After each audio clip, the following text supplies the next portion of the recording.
Hey mga brods, ito 6'8" JP Eram plus 6'8" Ricardo Ratcliffe dahil papalitan na nga daw si Marcus Lee. Ito na nga mga brods ang bagong mga kamador ng San Miguel Beermen. So unahin muna natin mga kabrods dito kay 6'8" JP Eram. So bakit si Eram? Di ba TNT tropang 5G ito? Medyo mahirap ito na makakuha ng SMB dahil alam din naman natin na medyo mahirap din bigyan ng under the table ito pong TNT tropang 5G. So mga kabrods, hindi din kasi sa reports and rumors, ito pong TNT ay parang ito willing na rin nilang i-trade, open sa trading blocks. Ito pong si JP Eram, yes. Hindi naman na ito bago sa TNT. Maski kahit superstar ka pa dito, ay nati-trade at mati-trade ka talaga. Diba nga si Pogoy, mga kabrods, na-open na rin sa trade dahil gusto nilang makakuha si Cedric Belfield.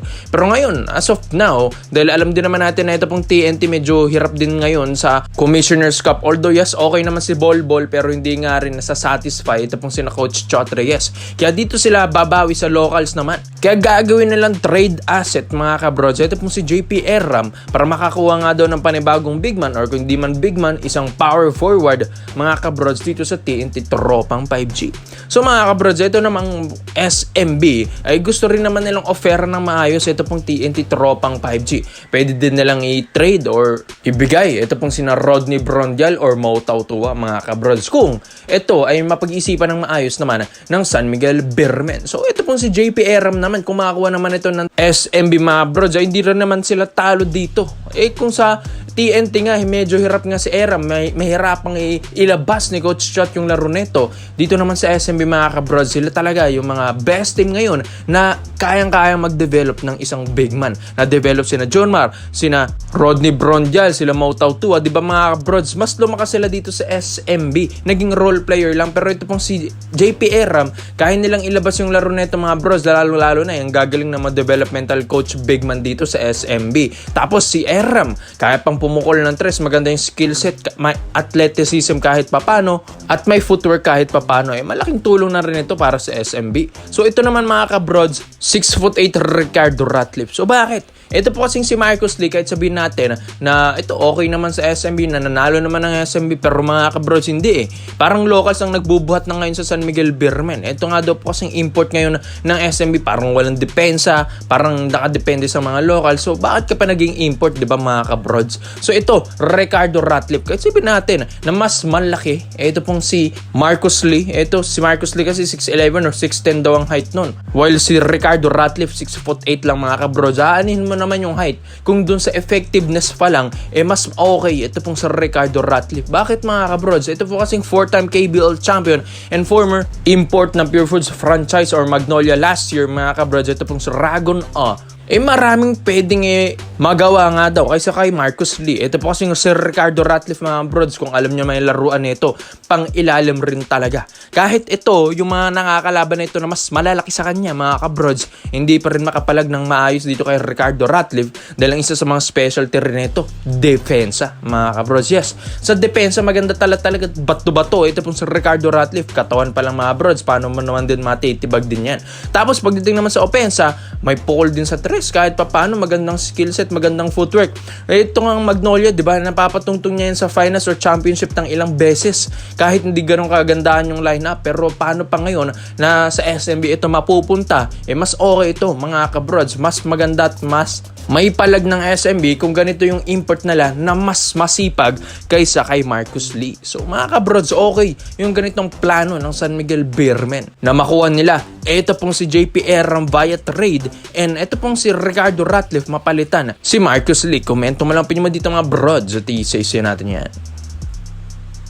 Dito naman po tayo sa kabilang balita naman natin, mga kabrods. Nakatingin, ito pong Hinebra na ma-recruit. Ito pong 6'8" point guard or shooting guard or forward, small forward, na ito pong si Darren Mayo. So biro nyo yan, 6'8" na yan. Tapos, ito, balak na nga rin nilang palitan, if ever man, ito pong si Justin Brownlee dito sa former NBA player na si Marquis Deshaun Chris. So ito mga brods, unahin muna natin dito kay 6'8" Darren Mayo. So ito mga brods, usap-usapan natin, hindi naman din ganun kahit pa si Darren Mayo, pero may potential mga kabrods. Ito kasi he's looking for an MPBL team mga kabrods, at ito he's looking forward sa next season ng MPBL. So mga kabrods, once kasi na makatungtong ng MPBL ito pong si Darren Mayo, pwede nang ma-recruit ito ng Ginebra kahit di na ito dumaan sa draft.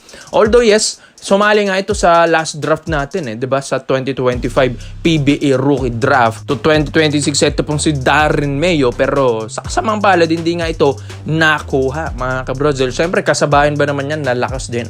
So ito, pwede na ma-recruit ito ng Ginebra dahil ito MPBL pa lang gustong laruan na ito ni Darren Mayo. So maganda yon mga kabrods. Ito naman, Phil-Am ito mga brods from Angeles, Pampanga in Inkster, Michigan. Ito pong si Darren Mayo, nakapaglaro na rin Seattle Mountaineers sa ABA, pati yung Team Puso na FIBA 3x3 ay nakalaro na rin. Ito pong si Darren Mayo. So mga kabroad, skill set na ito kahit papano parang nanood ka lang ng Jamie Malonzo, pero mas may handles, pero mas may speed nga ito pong si Jamie, pero may improve din naman kahit papano mga kabrods dahil 28 years old lang naman din. Ito pong si Darren Mayo. Sa depensa okay rin dahil syempre papayungan ka ba naman ng 6'8" dahil yun mga kabrods, sa presensya pa lang niya as a 6'8" ay malaking tulong na ito para sa Ginebra. So all in all, skill set ni Darren Mayo okay ito mga kabrods, may improve pa, bata-bata pa kahit papano, at dagdag pwersa sa pangilalim ng Ginebra. So ito pa, Marquis Deshaun Chris. So ito mga brods, kahit sabihin natin nananalo naman ang Ginebra ngayong season sa Commissioner's Cup 2026, balak na nga nilang makapalitan si JB mga kabrods nito ni Marquis Chris. Ito, former NBA player pa mga kabrods, 6 years na naglaro sa NBA at ang ganda ng profile na pag ganyan mga kabrods. Pag 6 na taon kang nakatagal sa NBA ay talagang reliable na big man or talagang malakas ka rin talaga na player. Ito, 28 anyos lang, kaedad lang nito ni Darren Mayo mga kabrods. Mas bata kay Brownlee, mas maganda at mas athletic nga ito kay Justin Brownlee. Mas magandang profile, high profile mga bros dahil nag-NBA. Ngayon, naglalaro sa Shandong High Speed Kirin dito sa CBA mga kabrods, at kahit papano ay talagang gumagawa pa rin yan. Ito pong si Marquis Chris. Ito kasi mga brods, apaka-athletic, maganda. Masubukan ito ng Ginebra na medyo lumaki-laki naman ang import nila, 'di ba? 6'9". Dahil ang laki nga ng mga imports ngayon ng mga iba't ibang kupunan ng mga kakalaban pa rin nila, mga kabrods. At alam ko nga na kahit manalo ang Ginebra, ewan ko kung hanggang saan sila kayang manalo. Dahil ito pong si JB, undersized talaga sa kanyang height mga kabrods sa mga imports. Kumpara mo sa mga imports ng mga kalaban nila. Kay Bol pa lang, mahirapan na talaga, 7'3" yun. Tapos ang pipigil sino? Japet Aguilar na naman, 6'9". Kinakain nga lang yan ni Dak Raken, diba? Mga kabrods. Kaya ito, si Marquis Chris, kahit 6'9" ito mga kabrods, kayang kumain na ito ang mga 7-footer mga brods dahil sa kanyang athleticism, sa kanyang speed, footwork sa ilalim mga kabrods, doon niya tinitira yung kanyang kalaban mga kabrods. At isa pa dito, may outside shooting pa. Yes, maganda naman ang percentage nito sa 3-point area. So mga kabrods, talagang wala ka ng tulog dito kay Marquis Chris. Medyo lumaki kaysa kay Justin Brownlee, mas bumata, at former NBA player pa. Son ka pa mga brods, noong 2022 last lang ang kanyang NBA stint sa Dallas Mavericks. Kaya ikaw mga brods, magandang additional ba ito para sa Ginebra? 6'8" Darren Mayo plus 6'9" import na replacement import na reserbang import ni Justin Brownlee na si Marquis Deshaun Chris. Komento mo na po dito mga brods, isa-isa natin. Salamat po sa panonood mga brods. This is Phil Basketball Trade Option lang. I'm out.